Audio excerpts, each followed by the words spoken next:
সুবহানাল্লাহ বলবা, রাসূল বলেন আখিরাতে বিশাল বড় একটা তোমার ফলের গাছ হয়ে যাবে। আল্লাহ রাসূল বলেন আখিরাতের মাঠ একদম আপনার থেকে আপনার ঈমানওয়ালা ব্যক্তিকে যদি কালিমা বলেছে ওই ব্যক্তিটার জন্য কিয়ামতের মাঠে আল্লাহ রাব্বুল আলামিন এই পৃথিবীর সমান 10 পৃথিবীর সমান একটা আদনা জান্নাতীকে জান্নাত দিবেন। জান্নাতের মাটি খুব উর্বর, জান্নাতের মাঠ কিন্তু খালি। আপনার ক্ষেতের ভিতর আরেকজনে ধান লাগায় দেয়, মাঙ্গা মাঙ্গা লাগাবে, আপনার বাড়ির এরিয়ার ভিতর আরেকজনে লিচুর গাছ লাগায় দেয়, আখেরাতটা কি দিবে? লাগাবে না। সুতরাং জান্নাতের মাঠ বিশাল মাঠ খালি, আপনি এখানে বসে সুবহানাল্লাহ বলবেন। আল্লাহ রাসূল বলেন জান্নাতের ভিতরে একটা ফলের গাছ লাগায় দেওয়া হবে। সুবহানাল্লাহি ওয়াল হামদুলিল্লাহি তামলাউ তামলানে বাইনাস সামাই ওয়াল আরদ। রাসূল বলেন মিশকাত শরীফের হাদিস, কোন ব্যক্তি যদি একবার আল্লাহকে রাজি করার জন্য সুবহানাল্লাহ বলল, আলহামদুলিল্লাহ বলল, ওই ব্যক্তির আমলনামায় আসমান থেকে নিয়ে জমিন পর্যন্ত পৃথিবীর সকল শূন্য জায়গাটা আল্লাহ রাব্বুল আলামিন নেকি নেকি দ্বারা ভরে দেয়। এক পথিক, আল্লাহর ওলি পথিক যুবক মানুষ মরু প্রান্তর দিয়ে হাঁটতেছে, বাড়িঘর নাই, চেঠিয়াল ময়দান, একটা গাছের নিচে একটু বিশ্রামের জন্য আশ্রয়ের জন্য হাঁটতে হাঁটতে ক্লান্ত হয়ে গেছে। লোকটা যুবকটা দাঁড়াইয়া একটু বিশ্রাম নিতেছে, মানুষ নাই, বাড়িঘর নাই, কোনো পথিক নাই। এমন সময় লোকটা শুনে কোথায় থাকে জানি কোরআন তেলাওয়াত আসতেছে। সুবহানাল্লাহ, কি জানি বলতেছে, ইয়াসিন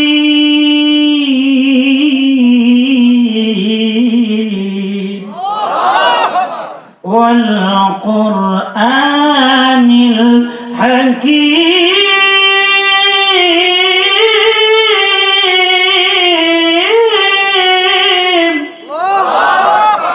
ইন্নাকা লামিনাল মুরসালিন।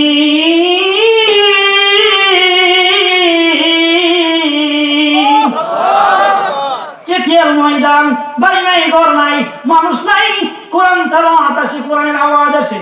পথিক যুবক আল্লাহর ওলি এদিক দিকে তাকাই, সেদিকে তাকাই, সামনে তাকাই, পিছনে তাকাই, আশ্চর্য, মানুষ নাই, কোরআন তেলাওয়াতে মানুষের কণ্ঠের মতো আওয়াজ আসে।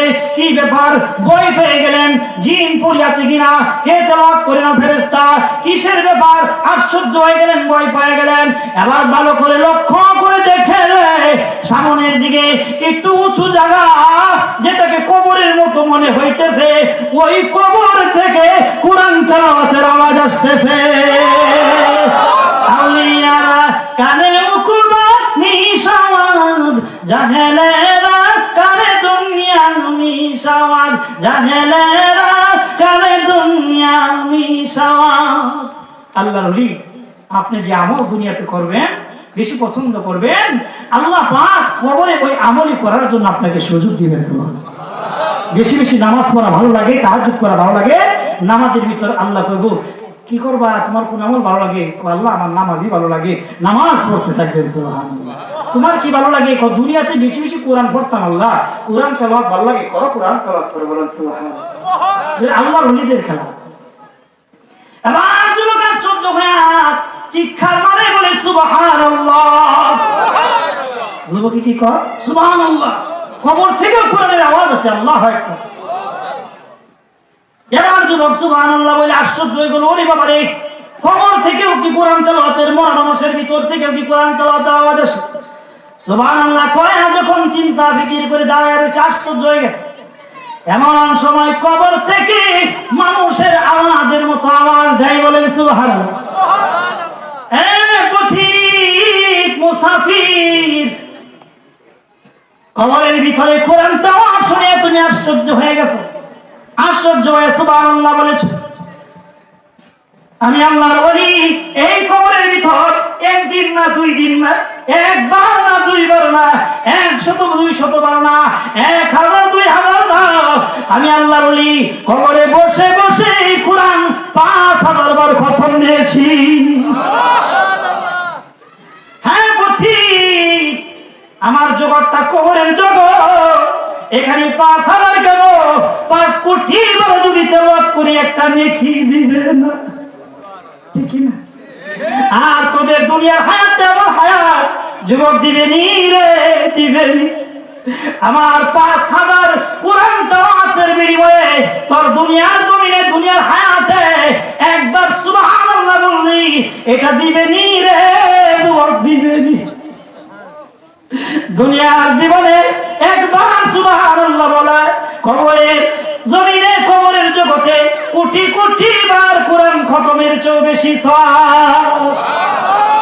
এই জন্য মাঝে মাঝে সুবহানাল্লাহ, আলহামদুলিল্লাহ, আল্লাহু আকবার এই তাসবিহ গুলা করবেন, বলে সুবহানাল্লাহ। এই না তুমি আমি জিকির করি না, ঠিক না? কিন্তু আল্লাহ তামাম মখলুকাত গুলা জিকির করে, বলে সুবহানাল্লাহ। হাসিদেতে আজমিনে পিগুয়ান ওয়াহদাহু লা শারীকা লিগুয়ান, ওয়াহদাহু লা শারীকা লিগুয়ান। আমরা তুমি আমি জিকির করি না, আসমান জমিন চন্দ্র সূর্য গ্রহ তারা পাহাড় পর্বত নদী নালা মাছ খাবির এমনকি জমিনের বালু কণাগুলোও 24 ঘন্টা আল্লাহর জিকির করে। তোমার আমার হাতের ঘড়ি টিপ টিপ শব্দ করে মিনিট গেলে সেকেন্ড গেলে